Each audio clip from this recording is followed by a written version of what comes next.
বিএনপির স্থায়ী কমিটি তারেক রহমানের নেতৃত্বে জরুরি বৈঠক করে চূড়ান্ত সিদ্ধান্ত নিয়েছে। এই সিদ্ধান্তে রাজনৈতিক অঙ্গনে তোলপাড় শুরু হয়ে গেছে। এই মুহূর্তে রাজনীতিতে টান টান উত্তেজনা।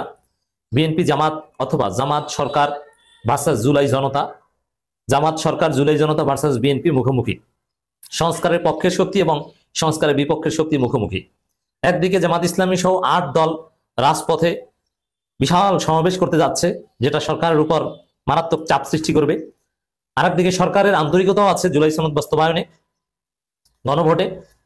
ঠিক সেই মুহূর্তে জামাতের সমাবেশের আগের দিন রাতে তারেক রহমানের ডাকে জরুরি স্থায়ী কমিটির মিটিং হয়েছে। সেই মিটিংয়ে যে সিদ্ধান্ত নেওয়া হয়েছে, সেই সিদ্ধান্তের তাৎপর্য হচ্ছে বিএনপি সংস্কারকে ঠেকিয়ে দিতে চায়। বিএনপি সংস্কারের বিরুদ্ধে অবস্থান নিয়েছে। বিএনপি স্পষ্ট করে বলছে তারা সংস্কার মানবে না। সরকারকে সতর্ক বার্তা দিচ্ছে যে সতর্ক করে দিচ্ছি। এর মানে একটা টান টান উত্তেজনা বিরাজ করছে।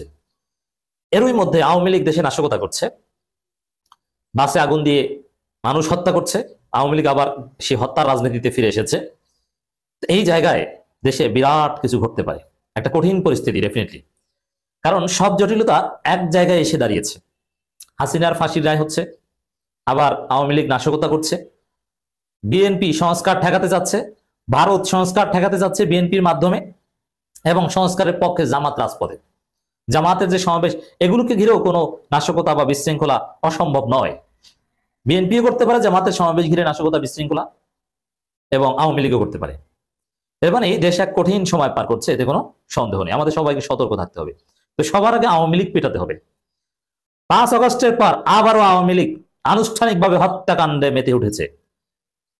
আওয়ামী লীগ ক্ষমতায় থাকতে এভাবে আগুন দিয়ে মানুষ পুড়িয়ে হত্যা করে বিএনপি জামাতের উপর দায় চাপাতো। অবশ্য বিএনপি কিছু আগুন দিয়েছে, ককটেলও মেরেছে, ককটেল অবশ্য জামাত শিবিরও মেরেছে।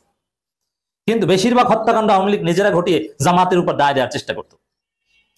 সেই আওয়ামী লীগ আবারও হত্যাকাণ্ডে মেতে উঠেছে। ঘুমান্ত বাস চালককে, সম্ভবত হেলপারকে, আগুনে পুড়িয়ে হত্যা করেছে।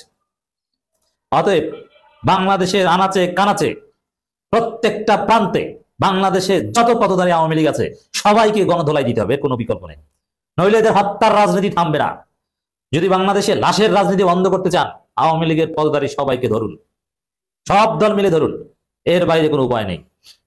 এই পরিস্থিতিতে বিএনপি আগুনে ঘি ঢেলে দিল।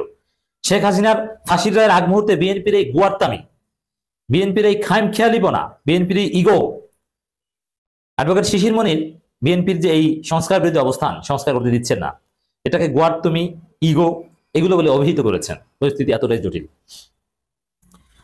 স্বাক্ষরিত জুলাই সনদের বাইরে কোনো সিদ্ধান্ত মানা হবে না, এটা নিয়ে বিএনপি জটিলতা সৃষ্টি করছে। জুলাই সনদ স্বাক্ষর হয়েছে কিসের উপর স্বাক্ষর হয়েছে, এবং সরকার কি সাবমিট, মানে ঐকমত্য কমিশন কি সাবমিট করেছে সরকারের কাছে, এটা নিয়ে বিএনপি ধোঁয়াশা সৃষ্টি করছে। এবং এই যে কথা স্বাক্ষরিত জুলাই সনদ মানে হচ্ছে নোট অফ ডিসেন্ট সহজ, এটা ওটা বোঝাতে যাচ্ছে। এর সরল অর্থ বিএনপি সংস্কার ঠেকিয়ে দিতে যাচ্ছে, তারা কোনো সংস্কার মানবে না। এবং এটা একদম চূড়ান্ত সিদ্ধান্ত নিয়েছে বিএনপি। এবং সরকার, জামাত এরাও একদম পয়েন্ট অফ নো রিটার্নে যে না, জুলাই সনদ বাস্তবায়ন করতে হবে। এনসিপিও বলেছে কোনো নোট অফ ডিসেন্ট মিশন থাকতে পারবে না, কারণ নোট অফ ডিসেন্ট দিয়ে আপনি কখনো গণভোট করতে পারবেন না, বা সংস্কার কোনো অর্থ থাকে না। আমার মনে হয় বিএনপিকে ওভারলুক করেই বাংলাদেশে সংস্কার হবে। এবং বিএনপি সেক্ষেত্রে আওয়ামী লীগের নাশকতার সাথে বিএনপিও মিলেমিশে ষড়যন্ত্র করতে পারে। জনগণকে সতর্ক থাকতে হবে, এটা আমাদের সফলতার সর্বশেষ ধাপ। এই জায়গায় বিএনপির সংস্কার বিরোধিতাকে পরাজিত করতে পারলে, বিএনপিকে 5 আগস্টের পর অনেক জায়গায় আপনারা পরাজিত করেছেন, নাকে খত দিয়ে বিএনপি লাইনে আসতে অনেক জায়গায় বাধ্য হয়েছে। অতএব এবারও হবে, জনগণকে সতর্ক থাকতে হবে। জামাত চরমনাই সহ 8 দল রাজপথে ডেকেছে, আপনারা সবাই রাজপথে বেরিয়ে বলুন, আওয়ামী লীগকে পিটান। একসাথে 2 কাজ যদি করতে পারে, জামাত চরমনাই রাজপথে জুলাই সনদ গণভোটের দাবিতে আন্দোলন করবে এবং আওয়ামী লীগকে পিটাবে, তাহলে বিএনপি ভয়ে চুপ হয়ে থাকবে। বিএনপি কিছু বলা লাগবে না, আওয়ামী লীগকে পেটালেই বিএনপি ভয় পাবে। দর্শক, গত 10 নভেম্বর সোমবার রাতে জনাব তারেক রহমানের সভাপতিত্বে বাংলাদেশ জাতীয়তাবাদী দলের জাতীয় স্থায়ী কমিটি, এটা কিন্তু জরুরি বৈঠক, এটা স্বাভাবিক রুটিন বৈঠক নয়। আলোচনা সভায় নিম্নলিখিত প্রস্তাবগুলো গৃহীত হয়, সিদ্ধান্ত গৃহীত হয়। আর এই সব সিদ্ধান্তের সার কথা হচ্ছে, কোনো সংস্কার বাংলাদেশে মানি না, পুরনো বন্দোবস্ত বজায় রাখতে হবে, লুটপাট চুরি বাটপাড়ির বন্দোবস্ত বজায় রাখতে হবে। রাজনৈতিক দলসমূহের সাথে জাতীয় ঐকমত্য কমিশনের দীর্ঘ প্রায় 1 বছর যাবৎ আলোচনার ভিত্তিতে কতিপয় নোট অফ ডিসেন্ট সহ, কতিপয় না, এই জায়গাটাতে ফাজলামি, জাতির উদ্দেশ্যে জানাচ্ছি, আপনারা জেনে রাখুন দর্শক, এবং জনগণকে জানিয়ে দিন। সংবিধান সংস্কার রিলেটেড 48টা প্রস্তাবের 43টায় বিএনপি নোট অফ ডিসেন্ট দিয়েছে, মানে তারা রাজি না। আর 5টায় রাজি হয়েছে। রাজি হয়েছে কিসে? রাষ্ট্রভাষা বাংলা, এইটা রাজি হয়েছে। রাজধানী ঢাকা, এটা রাজি হয়েছে। আপনি চিন্তা করছেন যেটা কোন ডিগ্রির, কোন মাত্রার সংস্কার বিরোধী দল? আর বলছে কতিপয় নোট অফ ডিসেন্ট। জনগণের সাথে চোর পুলিশ খেলছে বিএনপি। ঐক্যমতের ভিত্তিতে রচিত জুলাই জাতীয় সনদ বিগত 17 অক্টোবর স্বাক্ষরিত হয় এবং দেশের সংবিধান ও আইন অনুযায়ী তা বাস্তবায়নে সকলে অঙ্গীকারবদ্ধ। না, এই জায়গায় বিএনপি 2 নম্বরই করছে। নোট অফ ডিসেন্ট সহ কোন জুলাই সনদে কোনো স্বাক্ষর হয়নি। স্বাক্ষর হয়েছে শুধু জুলাই সনদের মৌলিকত্বের উপর। জুলাই সনদের যে ঘোষণা, সেই ঘোষণাপত্রের উপর স্বাক্ষর হয়েছে। টোটাল জুলাই সনদের উপর কোনো স্বাক্ষর হয় নাই। এটা বিএনপির মিথ্যা কথা। রাজনৈতিক দলসমূহের সাথে জাতীয় ঐক্যমত কমিশনের দীর্ঘ প্রায় 1 বছর আলোচনায় স্বাক্ষরিত এবং সংবিধান অনুযায়ী তা বাস্তবায়ন অঙ্গীকারবদ্ধ। সম্প্রতি অন্তর্বর্তীকালীন সরকারের উপদেষ্টাদের মধ্যে কেউ কেউ জুলাই জাতীয় সনদের বাইরে কোনো বিষয়ে সরকারি সিদ্ধান্ত ঘোষণার প্রসঙ্গে যে সব বক্তব্য দিচ্ছেন তা বিভ্রান্তিকর এবং ঐক্যমতের ভিত্তিতে গৃহীত সিদ্ধান্ত অগ্রাহ্য করা শামিল। ওই নোট অফ ডিসেন্ট এটাকে ঐক্যমত বলে? এর মানে ওই জায়গায় তো ডিসপিউটেড।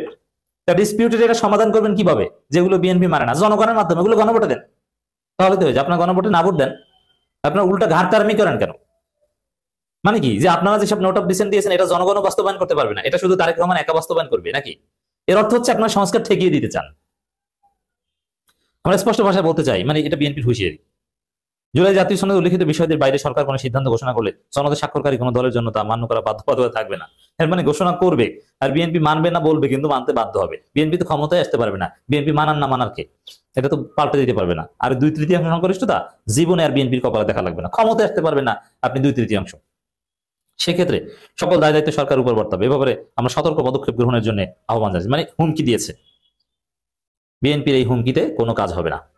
আমাদের সবাইকে সতর্ক থাকতে হবে। আওয়ামী লীগ পেটাতে হবে এবং রাজপথে থাকতে হবে। জুলাই সনদ বাস্তবায়ন হতে হবে, এটা জুলাইয়ের মৌলিক স্প্রিট। অতএব জুলাই বিরোধী বিএনপি জুলাই সনদ বাস্তবায়ন ঠেকাতে পারবে না।